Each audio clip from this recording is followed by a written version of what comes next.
Tumatak sa maraming fans ang pagganap ni John Arcilla bilang General Luna sa pelikula. Sa telebisyon naman, patok rin sa mga kabataan ng kanyang karakter bilang Hagorn sa telefantasyang Encantadia. Ang Starby sa ni Nelson Canlas.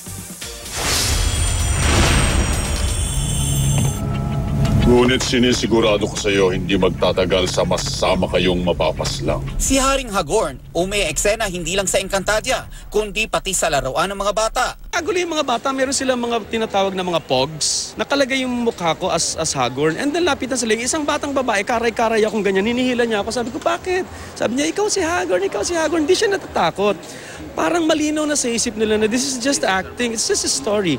Ang ikinatutuwa rin ng gumaganap na Haring Hagorn, nagbunga na ang kanilang pinaghirapan.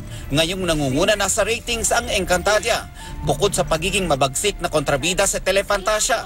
Bayan o sarili, pumili ka! Tumatak din si John Arcilla sa pelikula bilang si General Antonio Luna.